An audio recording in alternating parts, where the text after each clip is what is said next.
are essential to our lives. They define us. They are who each of us happens to be. Dr. Eric Kandel won the Nobel Prize for his research on memory. It's extraordinary. It's the glue that ties the fabric of our mental life together. I can sit here and do mental time travel. I can think about my childhood in Vienna. I can think about my first date. I can think about getting married. I can think of going to medical school. With an enormous facility, I can move back and forth in my mind between different events that occurred because of the powers of my memory to do this. Researchers say memories, even memories of the same event, like a wedding, are not stored like snapshots in your brain. There is no single imprint, but many, as sights, sounds, and other information are stored in various parts of the brain, the parts that initially process the information. Professor James McGaugh has researched memory for 50 years. Now, what we do when we recall is not go into a specific part of the brain and pull out the memory that happens to be there, much as if we go to the library and find the book that is located there, but rather we say we would like to find out about it. We go to the brain and access that and then pull out and reconstruct from that, almost like a net. It's a net made of nerve cells connecting at special junctions called synapses. The more connections, the stronger the memory. Put me to the test. You ready to go? Yeah. Using the latest fMRI brain imaging technology, researchers like Robert Astor peer into our brains and watch memories actually being born. So right now, Sanjay is using his hippocampus. This is testing spatial memory, so he has to remember a specific location within this room. The hippocampus is a horseshoe-shaped part of the brain essential to making long-term memories.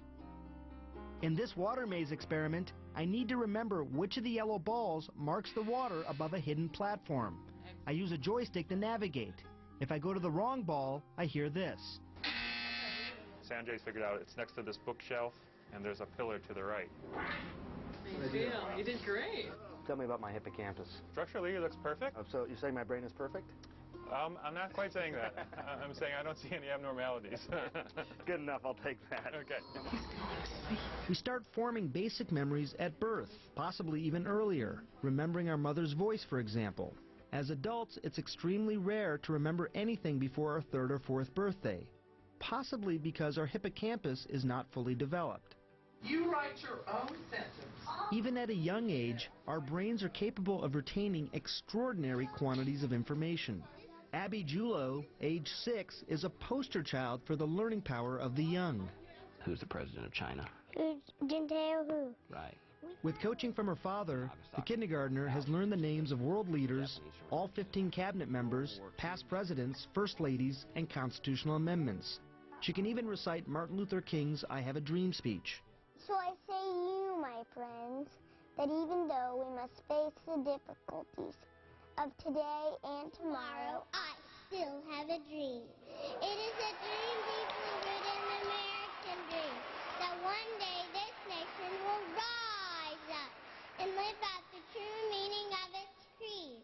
Any healthy person can improve his memory. Ace of hearts, ace of clubs, 2 of hearts. Scott Hagwood trains his memory the way an athlete trains his body.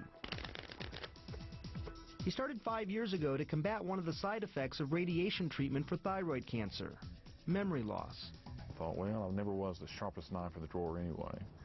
But I thought, I can't do a lot about the physical part, the blood pressure and metabolism, that kind of thing. But I thought, well, maybe there might be some things I can do to keep my memory relatively sharp. Hagwood, an average college student, entered the USA Memoriad, a yearly memory Olympics where contestants memorized decks of cards, lists of words and numbers, and poetry. He won. Not all memories are created equal. The amygdala be a couple inches in the hair. University of California Irvine researcher Larry Cahill studies how emotion affects memories. His test subjects view a slideshow of emotionally charged pictures and pictures that are more innocuous. They then immerse their hands in ice water to trigger stress hormones. When an emotional event happens and the stress hormones are flowing, Those stress hormones serve the initial fight or flight reaction that everybody knows about, learn about that in high school. But these same stress hormones, we think, have a second, longer-term reaction. That second reaction? Stress hormones feeding back to the brain through the amygdala, located a couple of inches in from your ear on either side of your brain.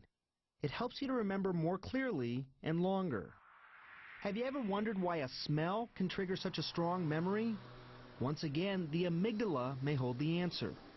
The amygdala is this key structure in the whole emotion and memory world, and guess which sense goes straight into the amygdala? Do not pass go, do not collect $200, go from the air straight in. It's your nose. There's basically two synapses between an odor hitting your nose and activating your amygdala. Our memories of smell are emotionally powerful, but not always specific. Since September 11th, researchers say many New Yorkers report being saddened by the smell of smoke. Our memory is not a tape recorder, and what it's very good at is retaining the general sense of our experiences, the meaning, the gist, if you will, of what happened to us.